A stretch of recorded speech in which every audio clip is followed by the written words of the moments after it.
भी इन चीजों से बहुत डर लगता है। मैं तुम्हें डरा नहीं रही हूँ।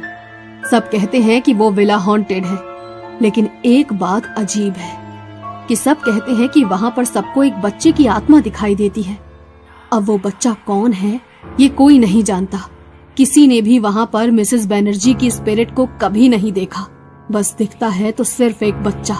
लेकिन मैं तो तुम्हें कहूंगी कि एक रिक्वेस्ट डाल दो कि तुम्हारा विला नंबर चेंज कर दे। रिस्क मत लो। मिसेस बख्शी की ये बात सुनकर आराध्या बहुत डर गई। वो थोड़ी देर बाद घर आकर बैठी तो उसके दिमाग में पूरा दिन वही बात चलती रही। वो पूरा दिन कोई काम भी नहीं कर पाई। शाम को जब मोहित ऑफिस से घर आया तो घर की हालत देखकर उसे लगा कि उसकी तबीयत खराब है। अरे क्या हो गया तुम्हें? तुम्हारी तबीयत खराब है क्या? घर को जैसे छोड़कर गया था बिल्कुल वैसा ही है। मोहित, आज जब मैं मिसेस बख्शी के पास गई तो उन्होंने बताया कि ये घर हॉन्टेड है। जो भी फैमिली यहाँ पर रहने आई उन्हें यहाँ पर किसी बच्चे की स्पिरिट दिखाई देती है और एक लेडी ने अपनी जान भी ले ली थी इस विला में। तुम प्लीज अपने डिपार्टमेंट में ये विला चेंज करने की रिक्वेस्ट डाल दो। अरे यार, तुम भी ना कैसी कैसी बातों में आ जाती हो। ऐसा कुछ भी नहीं है यहाँ पर, और अगर होता तो वो विला हमें मिलता ही नहीं।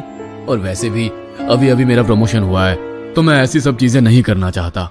तुम ज्यादा सोचो मत, रेस्ट करो। आज मैं खाना भी बाहर से ही ऑर्डर कर लेता हूँ। मोहित ने खाना ऑर्डर किया और उन दोनों ने खाना खाया।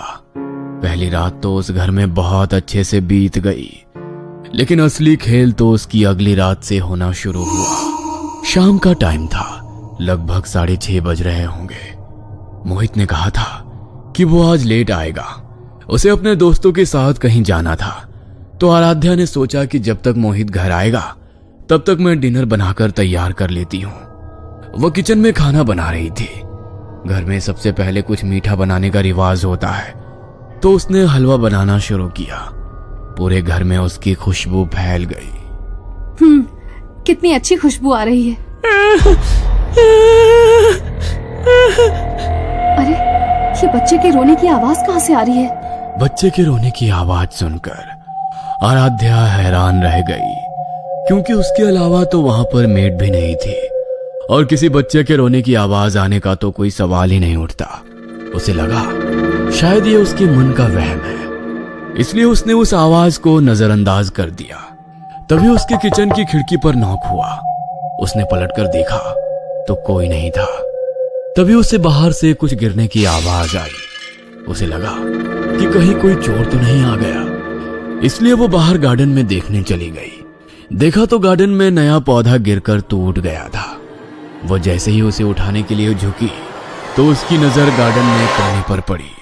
घर की दीवार के पीछे से छिपकर कोई उसे झांक झांक कर देख रहा था।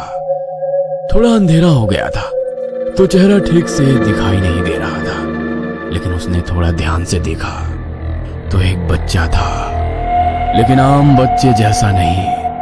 भयानक और कटा फटा चेहरा, लाल आंखें और कपड़े भी फटे हुए थे। उम्र महज 3-3.5 साल होगी। उसने रोते हुए उसकी तरफ देखा और वहां से भाग गया। आराध्या ने हिम्मत करके आगे की तरफ जाकर देखा तो वहां पर कोई नहीं था।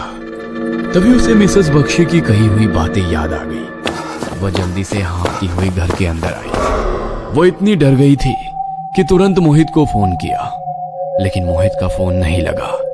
तभी उसे किचन से कुछ आवाज आई। उसने जाकर देखा तो हलवे की कढ़ाई नीचे फर्श पर गिरी हुई थी और सारा हलवा जमीन पर फैल गया था। तभी उसे फिर से वहां पर किसी बच्चे के हंसने की आवाज आई।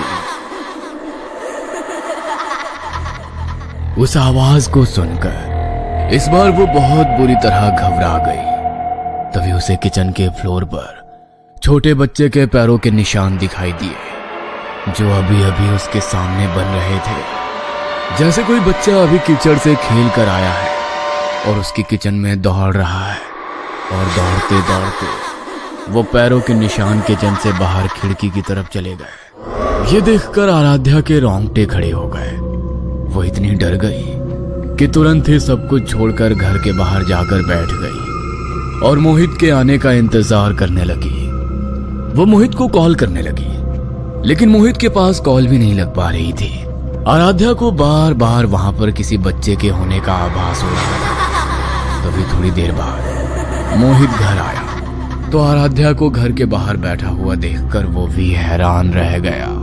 अरे ये तुम इस तरह यहाँ पर घर के बाहर क्यों बैठी हो? वो अंदर कोई है, वही बच्चा जिसके बारे में मिसेस बख्शी ने बताया था। प्लीज यहाँ से चलो, हम अंदर नहीं जाएंगे। अरे यार, मुझे तो समझ में नहीं आता, तुम इतनी पढ़ी लिखी होकर भी ऐसी बातों पर कैसे भरोसा कर सकती हो? मैंने अपनी आंखों से देखा है उसे, कोई वहम नहीं है। देखो, वैसे भी इस घर में एक लेडी ने अपनी जान दे दी थी और पता नहीं ये बच्चा मुझे क्यों नजर आ रहा है। शायद वो नहीं चाहता कि हम इस घर में रहें। प्लीज तुम चलो यहाँ से, और अगर तुम्हें मेरी बात पर यकीन नहीं होता ना तो किचन में आओ मेरे साथ। उसके पैरों के निशान है वहाँ पर, और उसने किचन में रखी हुई हलवे की कढ़ाई भी नीचे गिरा दी थी। अभी भी किचन में सब फैला हुआ है। चलो मैं तुम्हें दिखाती हूँ। आराध्या मोहित को खींच कर किचन में लेकर गई, लेकिन जब वो किचन में पहुंची तो ना तो वहां पर किसी बच्चे के पैरों के निशान थे और किचन भी बिल्कुल साफ था। खाना भी अपनी जगह पर रखा हुआ था, जिसे देखकर आराध्या के होश उड़ गए। ये कैसे हो गया? अभी तो सब कुछ यहाँ पर फैला हुआ था और बच्चे के पैरों के निशान भी थे। मैं बिल्कुल सच कह रही हूँ। रिलैक्स हो जाओ आराध्या, मुझे लगता है कि तुम्हारी तबीयत ठीक नहीं है। तुम ऊपर चलो और थोड़ी देर आराम करो। घर शिफ्ट करने की थकान में शायद तुम्हारे साथ ऐसा हो रहा है। मोहित आराध्या को ऊपर कमरे में ले गया और वहीं पर खाना भी ले आया। वो दोनों बैठकर खाना खा रहे थे। तभी खाना खाते खाते अचानक आराध्या को उल्टी जैसा मन हो गया। वह जल्दी से भागकर वॉशरूम में गई और उसे वॉमिट होनी शुरू हो गई। तभी आराध्या ने देखा कि उसके मुंह से खून गिर रहा है और उसके मुंह से खून की उल्टियां हो रही है। तभी डर के मारे अचानक आराध्या का ध्यान वॉश बेसिन पर लगे शीशे पर पड़ा तो उसके पीछे वही बच्चा खड़ा दिखाई दिया, जो भयानक तरीके से हंसते हुए उसे ही देख रहा था। आराध्या बुरी तरह डर गई। वो शीशे में देख रही थी कि वह बच्चा उसी की ओर बढ़ रहा है। वो जोर जोर से चीखने लगी और डर के मारे उसने शीशे पर वहां रखी शैम्पू की बोतल दे मारी और वो शीशा टूटकर चकनाचूर हो गया।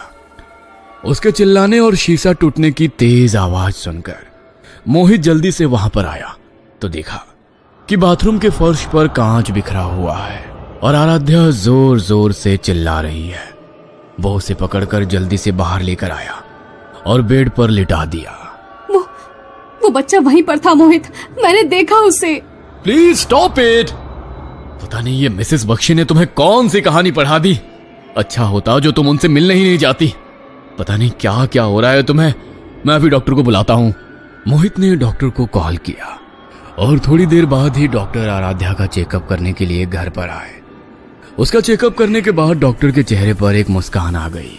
क्या बात है डॉक्टर, आप इस तरह मुस्कुरा क्यों रहे हैं? मुस्कुराने की बात तो है ही। अरे आपकी वाइफ प्रेग्नेंट है और बहुत ही जल्दी आपके घर में खुशियां आने वाली है। क्या? ओ माय गॉड, ये तो आपने मुझे मेरी लाइफ की सबसे बड़ी गुड न्यूज सुना दी। लेकिन क्या इसी की वजह से आराध्या को बार बार ऐसे भ्रम हो रहे थे? हाँ, प्रेगनेंसी के टाइम पर कभी कभी ऐसा हो जाता है, लेकिन आप चिंता मत करो। मैंने कुछ मेडिसिन लिख दी हैं, आपकी वाइफ को टाइम पर देते रहना तो उनको स्ट्रेस नहीं होगी और ऐसे ख्याल भी नहीं आएंगे। डॉक्टर की ये बात सुनकर वो दोनों ही बहुत खुश हुए। शादी के 3 साल बाद आज उन्हें ये इतनी बड़ी खुशी मिली थी, लेकिन वो नहीं जानते थे कि उनकी ये खुशी ज्यादा समय तक नहीं रहेगी। उस रात आराध्या दवाई खाकर सो गई, लेकिन सोते हुए उसके कानों में एक अजीब सी आवाज पड़ी, जैसे कोई उसके कान में लगातार बड़ी ही तेजी से कुछ फुसफुसा रहा हो। वो आवाज इतनी बढ़ गई कि अचानक आराध्या की नींद टूट गई। उसने सामने देखा तो कोई नहीं था, लेकिन तभी उसे कमरे में रखी अलमारी की तरफ से कुछ खटखट की आवाज आई, जैसे तो कोई लगातार अलमारी पर ठक ठक की आवाज कर रहा हो। उसने हिम्मत करके अलमारी की तरफ मुड़कर देखा तो उसके होश उड़ गए। वही बच्चा अलमारी के ऊपर बैठा हुआ अपने पैरों को हिलाता हुआ बार बार अलमारी पर मार रहा था, जिसकी आवाज पूरे कमरे में गूंज रही थी। उसे देखकर आराध्या का पूरा शरीर डर से कांप गया। तभी अलमारी पर बैठा हुआ वो बच्चा आराध्या को देखकर हंसने लगा। वो वहां से बैठा हुआ सीधा अलमारी से नीचे कूद गया और अपने शरीर को उल्टा मोड़कर हाथ पैरों के बल चलता हुआ आराध्या की तरफ बढ़ने लगा। तभी डर के मारे आराध्या जोर से चिल्लाई।